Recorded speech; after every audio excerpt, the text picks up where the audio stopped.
My name is Shelby Collins. I am 32 years old. And last March, my own father stood up in a courtroom and told a judge I was not his daughter. He called me an impostor, a fraud, a stranger who had crawled out of nowhere to steal what he believed was rightfully his, my mother's life savings, her house, everything she had spent 41 years building. He was loud. He was certain. He had a lawyer, a stack of papers, and a story he had rehearsed for weeks.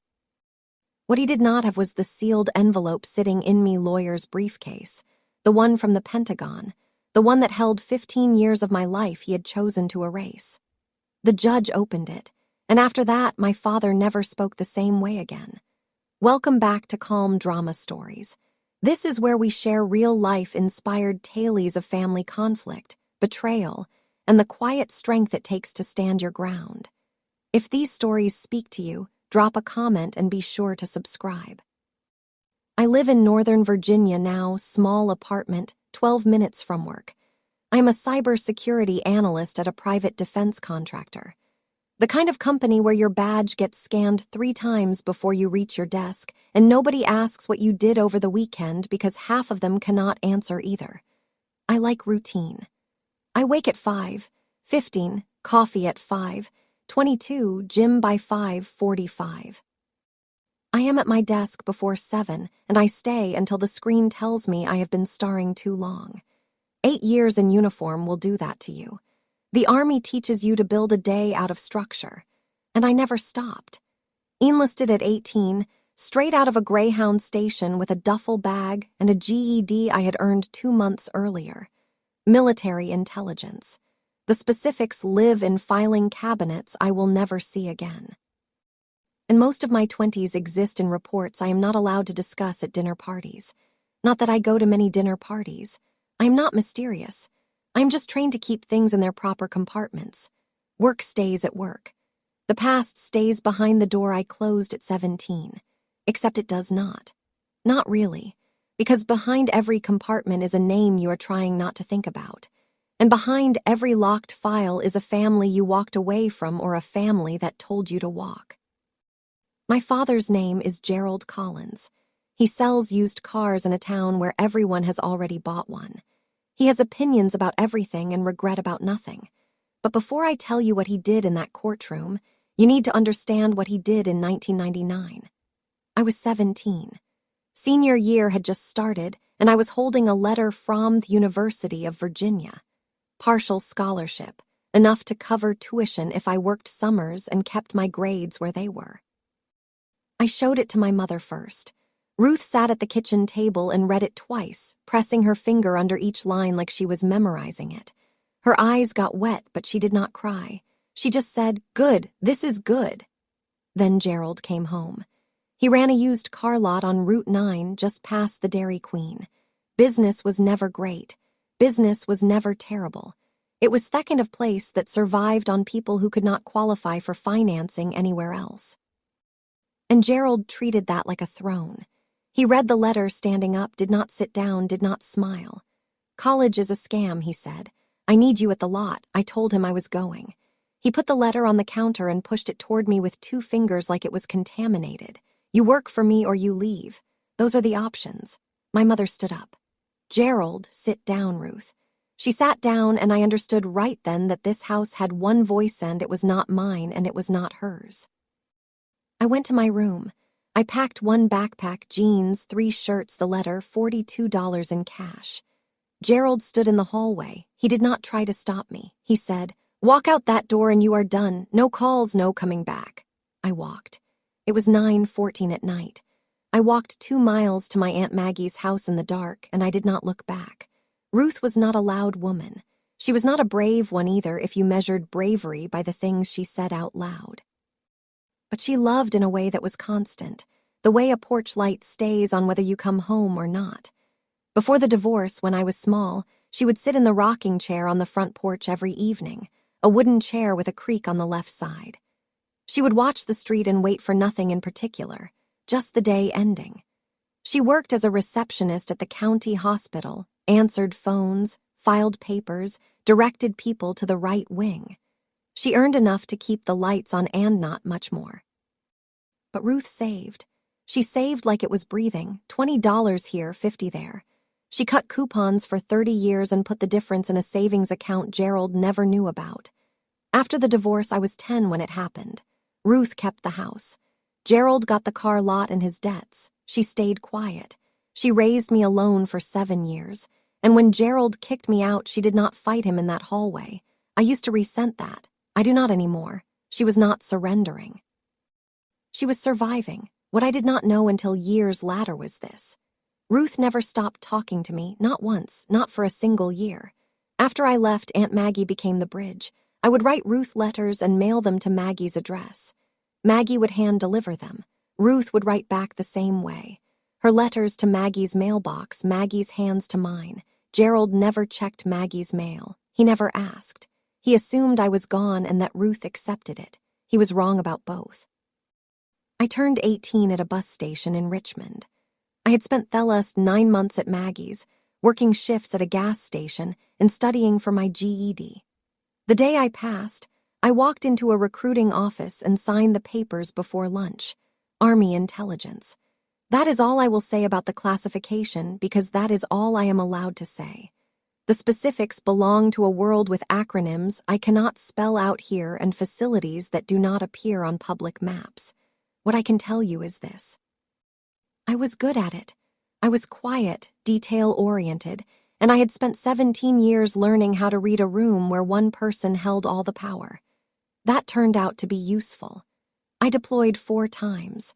I earned 2 combinations that have since been partially declassified.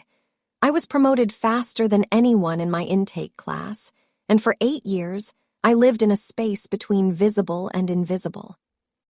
Present in the system, absent from every civilian database Gerald or his lawyer would ever think to search. Every time I came back stateside on leave, I drove to see Ruth. Never to Gerald's town, always through Maggie. I would park 2 streets over from Ruth's house, and Maggie would bring her to a diner off the highway. Ruth kept every letter I sent in a tin box under her bed. Blue paint chipped at the corners. She showed it to me once, the 2nd year I was in. She opened the lid and there they were, 12 letters lined up by date. I read them twice each, she said. Once when they arrive, once before bed. I had a career Gerald could not pronounce and a security clearance Heck could not imagine. But that tin box mattered more than any of it. Gerald married Donna Pryor 6 years after the divorce. Donna was 12 years younger, worked at a furniture showroom, and had a talent for spending money that did not yet exist. I know this because Ruth told me in her letters, not with bitterness. Ruth did not do bitter, but with the careful observation of someone watching a slow-motion accident from across the street. Gerald's car lot started bleeding in 2021. Inventory costs went up. Customers went to online platforms. He owed $120,000 to his business partner, Dave Mercer, who had been patient for 2 years and was no longer patient. Donna did not adjust. New kitchen in 2022. A cruise to the Bahamas in 2023. Credit cards Gerald did not know about until the statements arrived at the house. By the time Ruth got sick in the fall of 2024, Gerald was drowning. He kept the facade going, smiling at Rotary Club meetings, shaking hands at the lot, telling anyone who listened that business was strong. But the numbers told a different story. 3 liens on the property, 2 missed payments on the truck, 1 very angry partner who wanted his money. Ruth knew. In one of her letters, she wrote, Gerald called last week, first time in 2 years. He asked how I was doing, but what he really wanted to know was whether I had a savings account. I told him I was fine. He did not ask again. Donna was the one who planted the seed. I did not know this at the time, but the text message would surface later. Ruth had money, Donna told Gerald, and if something happens to her, you deserve half. She did not know about the will. Neither did Gerald, not yet. Ruth was diagnosed with lung cancer in September of 2024. Stage 4, the doctor said 6 months. She made it to 5. I flew back 3 times in those 5 months. Each visit was arranged through Maggie. Same system, same secrecy. I would drive in after dark. Park at Maggie's and Maggie would bring me to the house. Ruth did not want to die in a hospital. She stayed home. Hospice nurses came twice a day. Maggie moved in for the last 3 weeks. I was not there when she passed. I was on a flight from Dallas when Maggie called. The voicemail said she went at 4:12 this morning. Peaceful. She asked me to tell you she was proud. The funeral was small, 18 people. I sat in the back row with Maggie. Gerald arrived in a dark suit, looking serious and sad and perfectly rehearsed. Donna stood behind him in a black dress and pearls, surveying the room like she was assessing property value. Gerald did not speak to me. I do not think he recognized me. 15 years changes a face, and he had stopped looking for mine a long time ago. 1 week later, Ruth's attorney read the will. It was simple. Ruth left everything to Shelby Ann Collins, her daughter, the house, 3 bedrooms, 1 bathroom, a porch with a rocking chair, and $217,000 in a savings account she had built over 41 years of cutting coupons and skipping vacations. Gerald was notified as a courtesy. He was not a beneficiary. They had been divorced for 22 years. I am told his reaction in the attorney's office was brief. He said, "That is impossible." She would not. And then Donna pulled him out of the room. 2 weeks later, I received a certified letter. The letter came from a law office I had never heard of. Victor Hargrove, attorney at law, specializing in estate litigation. The language was formal, but the accusation was not. Gerald Collins was contesting Ruth's will on the grounds that the individual identifying herself as Shelby Ann Collins was not in fact his biological daughter. The filing alleged that the real Shelby Collins had disappeared from all public records approximately 15 years ago, and that the woman now claiming the inheritance was a fraudulent party using a stolen identity. I read it twice. Then I read it a 3rd time because I wanted to make sure I was not imagining it. My own father was telling a court that I did not exist. The logic, if you could call it that, was built on absence. No stat tax filings under my name from 2012 to 2020. No voter registration, no social media accounts, no property records, no utility bills, 8 years with no civilian footprint, followed by a woman who appeared just in time to claim a dead woman's savings. From the outside, if you squinted and ignored everything else, I suppose it looked suspicious. That was the point.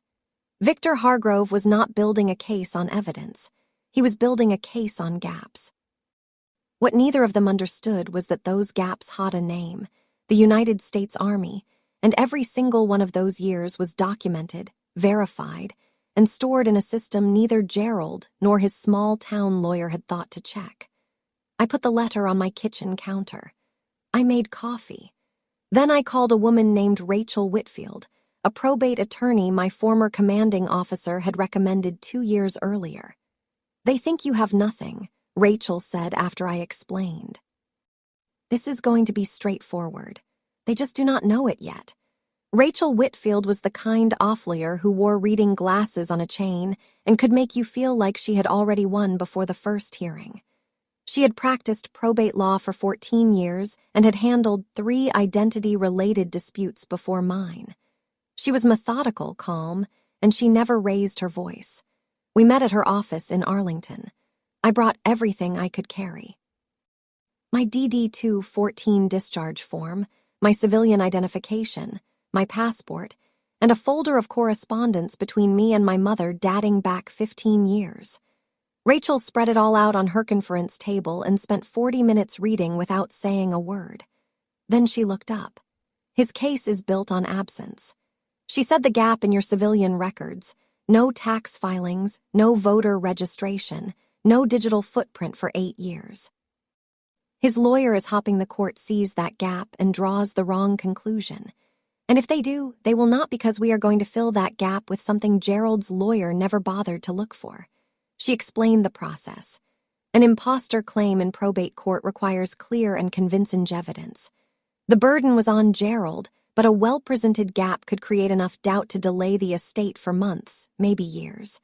That was likely the real strategy. Stall, exhaust, force a settlement. They are not trying to win. Rachel said they are trying to wear you down. I told her about my service, the classification, the years that existed in government systems but not in any civilian database. Her pen stopped moving. She looked at me over her glasses. We request your service record through JA verified, sealed, court-authorized, and we let Gerald's lawyer walk into a courtroom with a case built on sand. How long? 3 weeks, maybe 4. Court filings are public record. In a town of 9,000 people, public record travels faster than the internet. Within a week of Gerald's filing, I started hearing about it through Maggie. Gerald and Donna had been talking, not just to their friends, to anyone who would listen. At the barber shop, at the diner, at the hardware store, where Gerald still had a tab he had not paid, the story they told was simple and effective. Some women had shown up after Ruth's death, claiming to be the daughter Gerald had not seen in 15 years. She had papers, sure, but papers could be faked. And the real Shelby, well, nobody had heard from her since she was a teenager. She could be anywhere. She could be dead. This person was a stranger. It was a clean narrative. And in a small town where people remembered Gerald and Ruth and the girl who left, it worked. Not on everyone, but on enough. Maggie called me on a Tuesday night. People are talking, honey. He has them believing. I could have fought back. I could have gone to the local paper, posted on social media, knocked on doors. I could have told my story to anyone willing to listen. But that is not how I was trained. In intelligence work, you do not engage when your information is incomplete. You do not reveal your position until you are ready to act. You wait. You verify. You prepare. So I said nothing. I let Gerald talk. I let Donna post. I let the town whisper. I had a sealed envelope coming. And when it arrived, it would say more than anything I could put into words. Silence is not weakness. Sometimes silence is the loudest thing in the room. I drove through town once during that period. I should not have, but I wanted to see the house. Ruth's house. My house now, at least on paper. I parked across the street. The porch light was off. The rocking chair was still there, pushed against the railing. The garden Ruth kept along the walkway had gone to seed. Nobody had watered it since she passed. I was sitting in my car when a woman I recognized from childhood walked past. Linda Brewer. She used to bring casseroles when someone on the block had a baby. She looked at my car, looked at me, and then kept walking. But she walked faster. The next day, Maggie told me Linda had called her. She wanted to know if you were really you. Maggie said. She said Gerald told her the whole thing was a con. At the grocery store, not the one in town, 115 me south. The cashier recognized me from a photo Donna had posted on a local Facebook group. A photo from my junior year yearbook side by side with a recent picture from my defense contractor's staff directory, which Donna had somehow found online. The post read, "So sad when strangers prey on grieving families. Pray for Gerald." The cashier did not say anything directly. She just looked at me a little too long, handed me my change, and whispered to the bagger as I walked out. 15 years of service to a country I could not talk about, deployments to places I could note name, combinations I could not hang on my wall, and now my own father was telling his town I was a ghost. I drove back to Virginia that night. I did not stop for gas. I did not stop at all. The last time I saw Ruth alive was 3 months before she died, December. Cold enough that Maggie had to scrape the windshield twice on the drive over. Ruth was on the porch. She should not have been. It was 38 degrees and she weighed maybe 105 lb. But she was sitting in that rocking chair with a quilt over her legs, watching the empty street the way she always had. She was smaller. The chair seemed bigger around her, like it had grown or she had shrunk. Her skin was thin and her hands shook when she reached for mine. But her grip was the same grip from when I was 6 years old, and she held my hand crossing the parking lot at church. "Sit with me," she said. I pulled a lawn chair next to her, and we sat without talking for a while. The creak of the rocker, the hum of the neighbor's heat pump, a dog barking 3 houses down. Then she said, "Your father will come for the money." I did not argue. "I changed the will 2 years ago," she said. "Everything goes to you." The house, the savings, all of it. "Mom, let me finish." She pulled the quilt tighter. "He will try, he always tries, but the law is the law." And I made sure the paperwork is right. She looked at me. Her eyes were clear despite everything else. Promise me you will not let him take what I saved for you. I promise, she nodded. Then she leaned back and closed her eyes, and we sat there in the cold until Maggie came to drive me back. That was the last conversation we had. I replay it more than I should. Rachel called me on a Friday afternoon 3 weeks before the hearing. I pulled the public records on your father's business. She said it is worse than I thought. Gerald's Carrot, Collins Auto Sales, the name painted on a sign he had not repainted since 2003, had 3 active liens. His business partner, Dave Mercer, had filed a civil claim for $120,000 in unpaid profit shares. The county had issued 2 tax delinquency notices, and Donna's credit card debt, which Rachel's paralegal traced through discovery filings, totaled another $41,000. He does not want to prove you are an impostor. Rachel said he wants the money. He needs the money. The impostor angle is just the only strategy his lawyer could find. It made sense. Gerald could not contest the will on standard grounds. Ruth had capacity. The document was witnessed. And divorced ex-spouses have no claim to the estate of their former partner. The only play was to attack the beneficiary. If the person named in the will was not real, the estate would go to probate, and Gerald, as Ruth's closest surviving family under intestacy rules, might claim a share. It was desperate. It was cynical. And it was exactly the kind of plan Gerald would agree to because Gerald had always believed that volume and confidence could substitute for truth. If you have ever watched someone rewrite the past just to get what they wanted, you know this feeling. Right now, my father was trying to erase me from existence to cover his own debts. If this story is hitting close to home, drop a comment below. And if you have not subscribed yet, now is the time. I promise you what happens next in that courtroom is worth staying for. Maggie called on a Sunday morning. Her voice was different. Not worried, not sad, just careful. The way you sound when you are about to hand Somion something heavy. Your mom wanted you to have something, she said. Can you come down? I drove 2 and won 2 hours. Maggie met me at her front door with a cup of tea and a tin box I had not seen in 6 years. Blue paint chipped at the corners. The same box Ruth had shown me during my 2nd year in the Army. The one she kept under her bed. The one that held every letter I had ever sent her. Maggie set it on the kitchen table and stepped back like she was giving it room. Ruth gave this to me the week before she went into hospice. Maggie said, "She told me to hold it until the right time. I think this is the right time." I opened the lid. Inside were 47 letters, mine to Ruth, sent over 15 years, mailed through Maggie's address, each one in its original envelope, organized by date. The earliest postmarked from Fort Huka, Arizona. But underneath my letters was a second stack. 39 envelopes sealed, stamped, addressed to me at Maggie's house. Ruth's handwriting on everyone.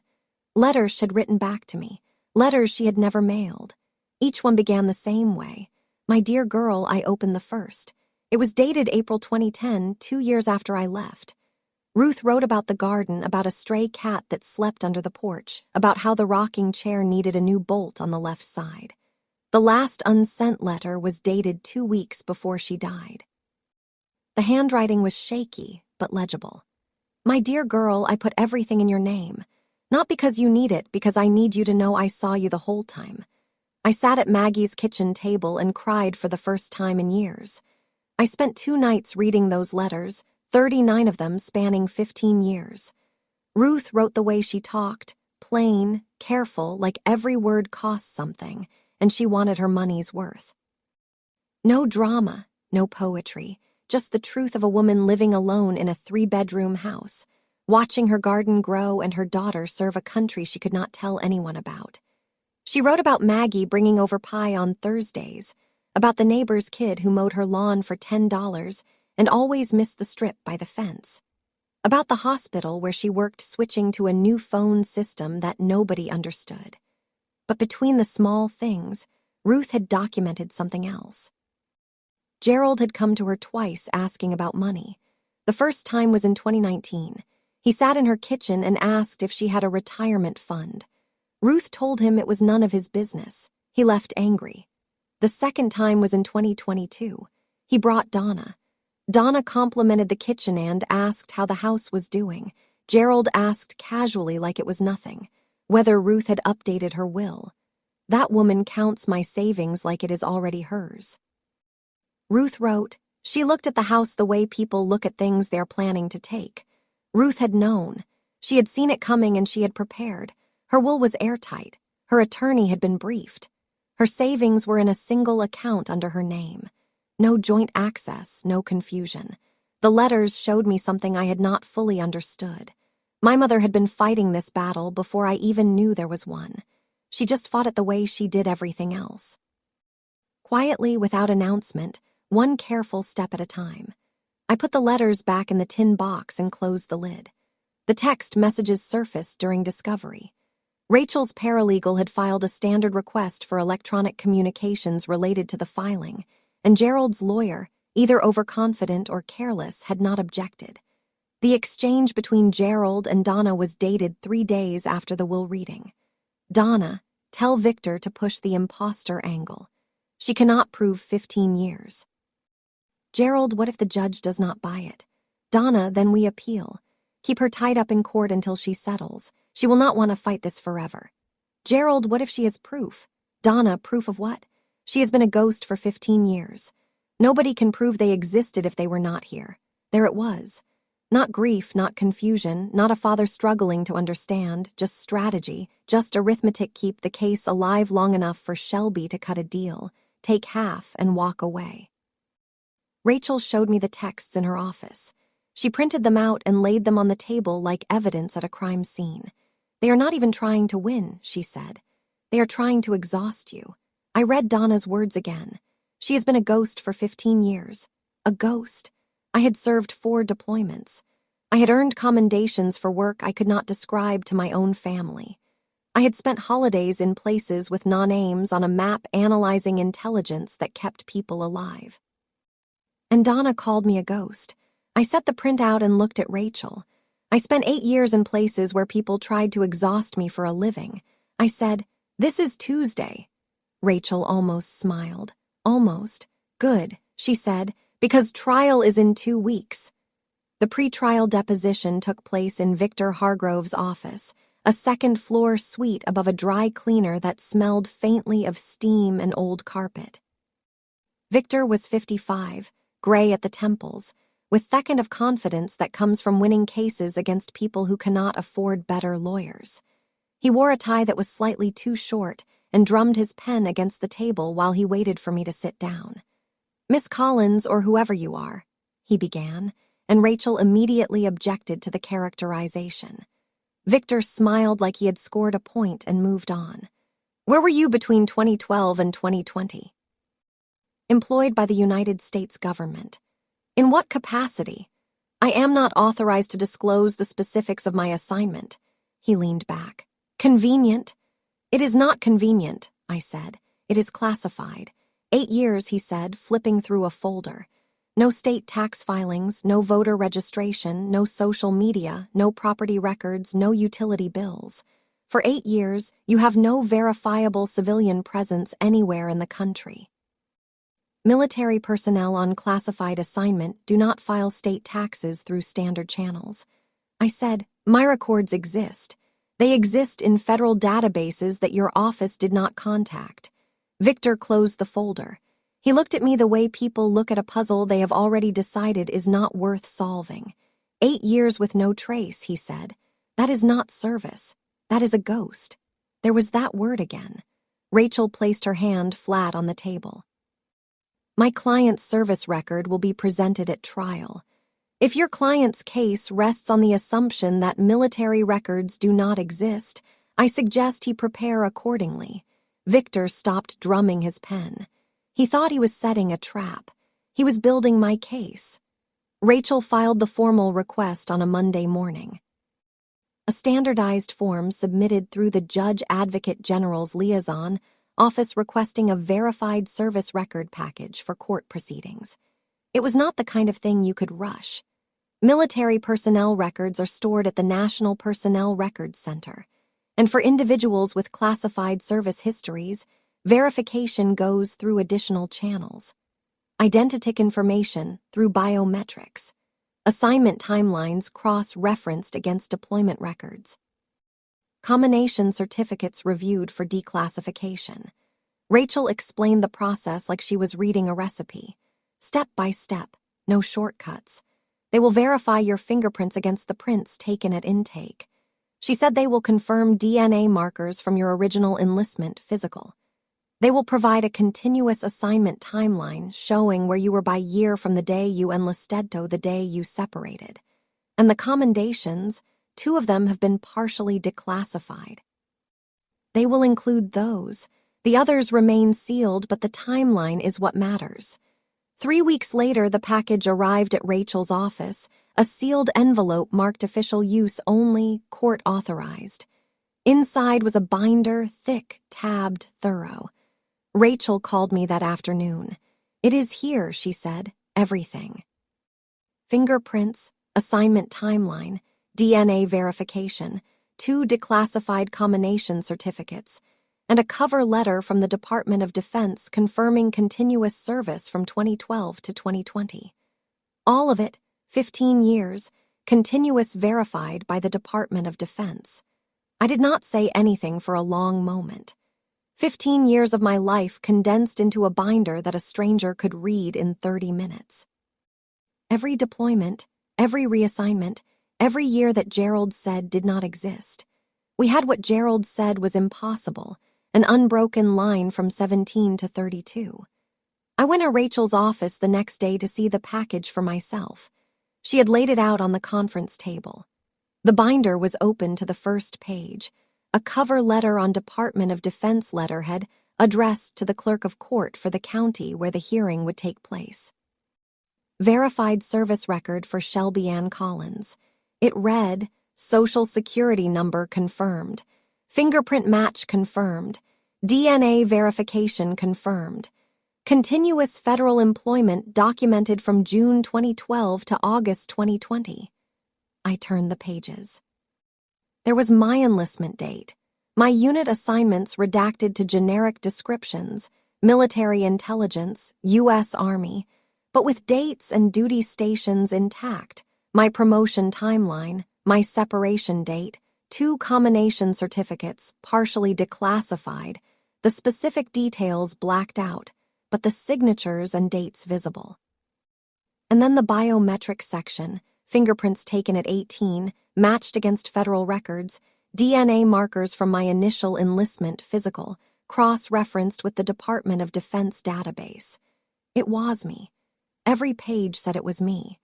They filed this case because they assumed you had nothing. Rachel said, "No records, no proof, no trail. They looked at the gaps in your civilian life and decided nobody could fill them."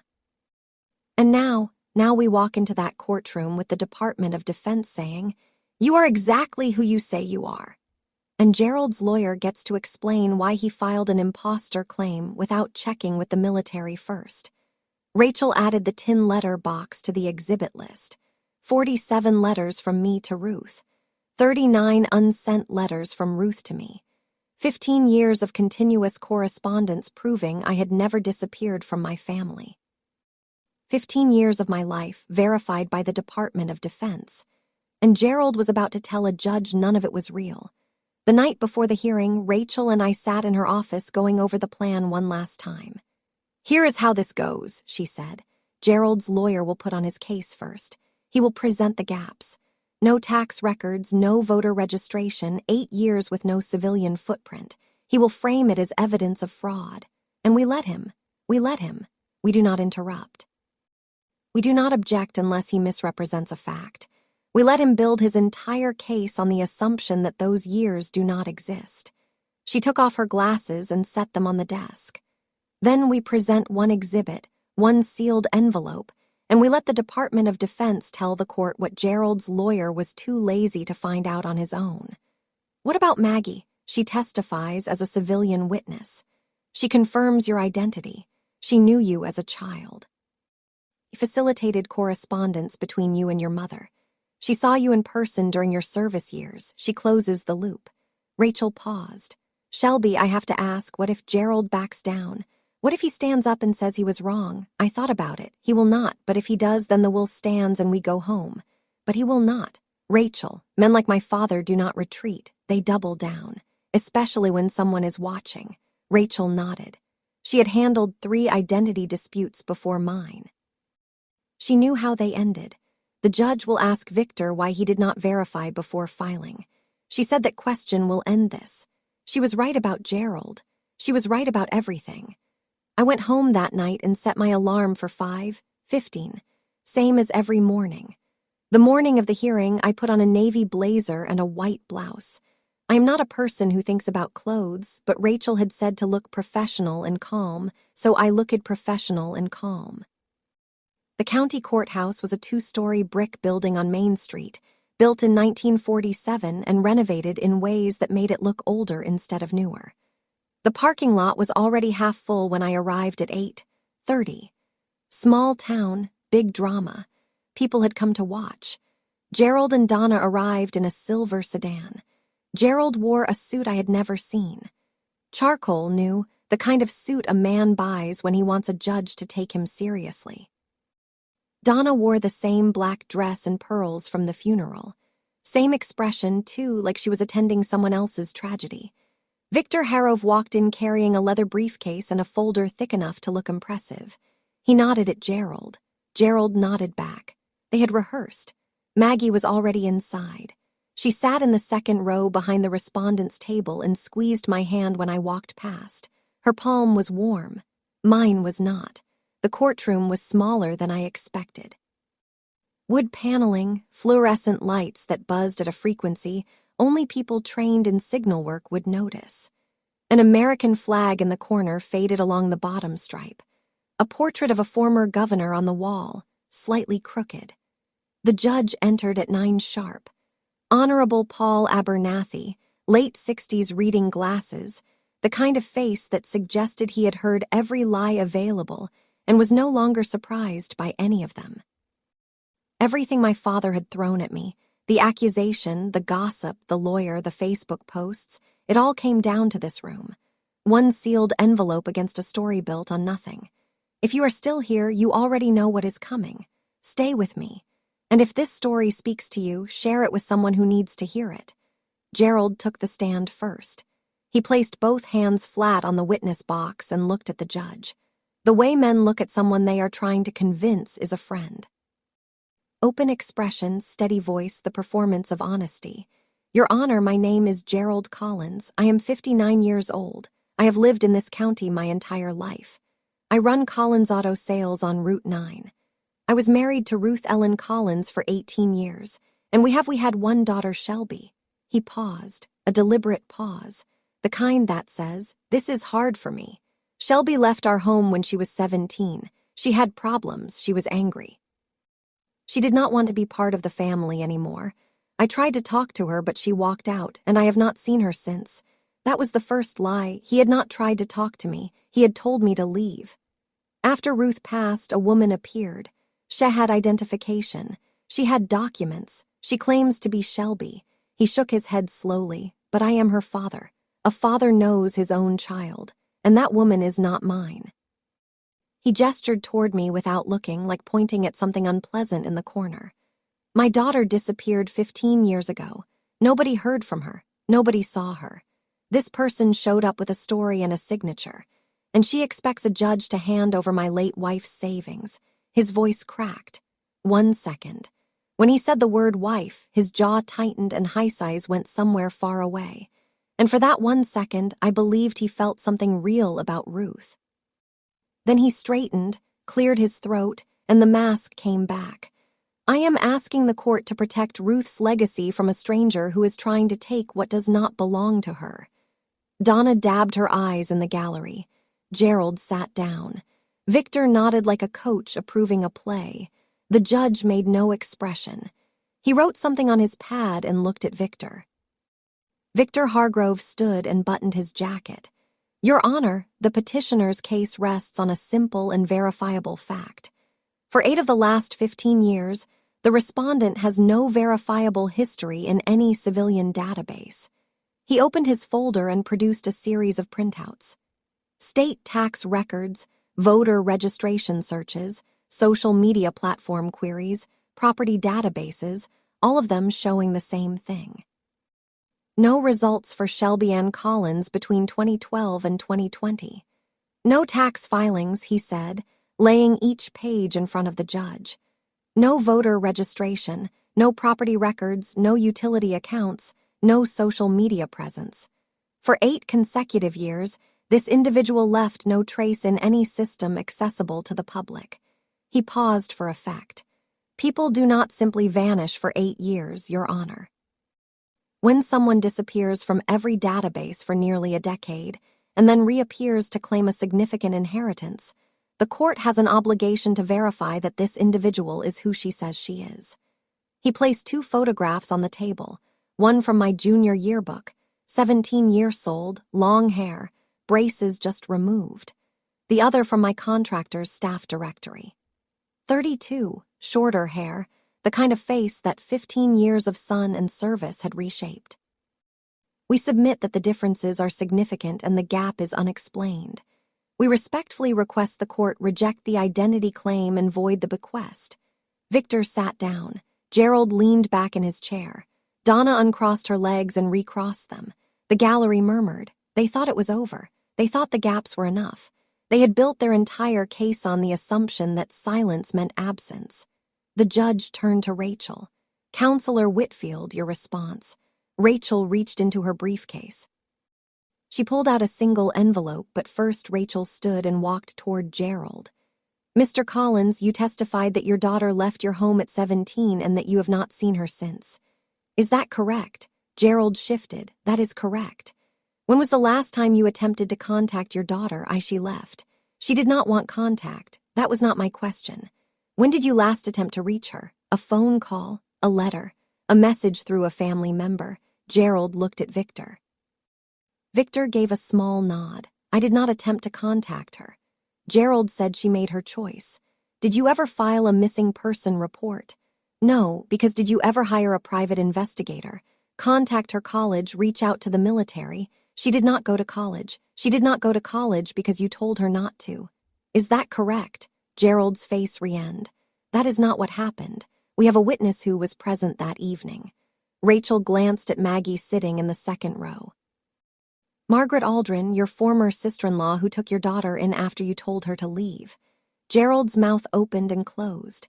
Mr. Collins, is it accurate to say that in 15 years you made 0 attempts to locate your daughter and you are now asking this court to believe she does not exist? Victor stood. Objection. Counsel is argumentative. Withdrawn, Rachel said. She turned back to the table. No further questions. Gerald gripped the edge of the witness box. His knuckles were white. Donna was no longer dabbing her eyes. She was staring at the back of Gerald's head with an expression I recognized. Not concern, not sympathy, calculation. The judge wrote something on his pad. Then he looked up. Counselor Whitfield, you may present your evidence. But before Rachel could move, Gerald stood up. Not slowly. Not the way a man rises when he has been asked. Gerald shot to his feet like something had detonated inside rehearsed. His chair scraped against the floor and the sound cut through the room. She is an impostor, he said. Not to Victor, not to Rachel. To the judge, I am telling you, Your Honor, that woman is not my daughter. The judge held up his hand. Mr. Collins, please take your seat. Gerald did not sit. My daughter is gone. She has been gone for 15 years. And this person, he pointed at me, showed up with forged papers and a sob story. And she is trying to steal my wife's money. Ex-wife, Rachel said quietly. Gerald ignored her. His voice was rising. I want it on the record. She is a fraud. She is not Shelby. I do not know who she is, but she is not my child. Donna was nodding in the gallery. Hard, aggressive nods like she was willing the judge to agree through sheer repetition. The judge's expression did not change. He looked at Gerald the way a man looks at something he has already made a decision about. Mr. Collins, he said, sit down. Gerald sat. His hands were shaking. Victor placed a palm on his forearm, but Gerald pulled away. The room was quiet. The judge turned to Rachel again. Counselor, your evidence. Victor stood quickly, trying to regain control. Your Honor, I would like to restate for the record. His voice was smooth, practiced, the voice of a man who had spent decades polishing rough arguments into presentable shapes. The respondent has provided no documentation accounting for 8 of the past 15 years. From 2012 to 2020, there are no state tax filings, no voter registrations, no property records, no social media presence, and no utility accounts under her name. He straightened his tie. Your Honor, this woman has no verifiable history for 8 of the past 15 years. We respectfully request that the court recognize this gap as evidence of fraudulent identity and void the bequest accordingly. He paused, letting the words settle. People do not vanish from every system for 8 years without explanation. The absence is the evidence. Victor sat down. He placed his pen on the table, aligned it with the edge of his folder, and folded his hands, the posture of a man who believed his work was done. Gerald was breathing through his mouth. Donna had her hands clasped in her lap, knuckles pale. The gallery was still. The judge looked at Rachel. Counselor Whitfield. Rachel stood. She did not hurry. She did not speak immediately. She reached into her briefcase and removed a single sealed envelope, beige, thick, with a printed label on the front. She held it for a moment, then handed it to the bailiff. Your Honor, we have one exhibit. The bailiff carried the envelope to the judge and placed it on the bench. Rachel waited until the judge had it in his hands before she spoke. This is a verified service record package from the United States Department of Defense, released under court authorization through the Judge Advocate General's office. The room shifted. I could feel it. A change in the air. The way people leaned forward half an inch. The way breathing got quieter. The package contains fingerprint verification matching federal intake records, DNA confirmation from the respondent's military enlistment physical, a complete and continuous assignment timeline from June 2012 to August 2020, and 2 partially declassified combination certificates. Rachel paused. It documents every year of Shelby Collins's life from age 18 to present continuously without interruption, without a single gap. The judge opened the envelope. He removed the binder inside and began reading page by page slowly. Then he removed his glasses. He set them on the bench. He looked at the binder again, then at Rachel, then at Gerald. The room was silent. The kind of silent that happens when everyone in a room realizes the story they were told is not the story that is true. Rachel spoke again. Her voice was even, unhurried. The gap that Mr. Harrove described is not a gap, Your Honor. It is 8 years of classified military service to the United States of America. Shelby Collins did not vanish. She served. Gerald stared at the binder in the judge's hands. His mouth was partially open. His face had lost its color. Victor Harrove was not moving. Donna's hands were no longer clasped. They were gripping the edge of the bench in front of her. The judge put his glasses back on and continued reading. Rachel was not finished. Your Honor, we have a secondary exhibit. She reached into a canvas bag beside her chair and placed the tin box on the respondent's table. Blue paint chipped at the corners, the box that had lived under Ruth's bed for 15 years. This box contains 47 letters written by Shelby Collins to her mother Ruth Collins over a period of 15 years. It also contains 39 letters written by Ruth Collins to her daughter, letters she composed but never mailed. Rachel opened the box and removed a handful of envelopes, fanning them across the table. The correspondence was facilitated by Ruth's sister, Margaret Aldrin, who is present in this courtroom. Maggie stood briefly when the judge looked her way. She gave a single nod. Shelby Collins did not disappear from her family. Rachel said she maintained continuous contact with her mother through her aunt for the entire period. Gerald Collins claims she was absent. Ruth Collins knew exactly where her daughter was every single year. The judge looked at the letters. He picked up one of the envelopes, read the postmark, and set it down. Gerald was staring at the tin box. I watched his face change. Not anger this time. Something worse. Confusion, then recognition, then the slow, terrible understanding of a man who realizes his ex-wife had a life he knew nothing about. He did not know about the letters. He did not know Ruth and I had talked. For 15 years, he had told himself and everyone who would listen that I had vanished, and Ruth had let him believe it because it was safer that way. Donna grabbed Gerald's arm. Gerald pulled away. He could not stop looking at that box. 47 letters sent, 39 written back. Gerald did not know about a single one. The judge sat down the last letter and looked at me. "Miss Collins," he said, "is there anything you wish to add to the record?" I stood. My chair did not scrape the floor. I had pushed it back carefully.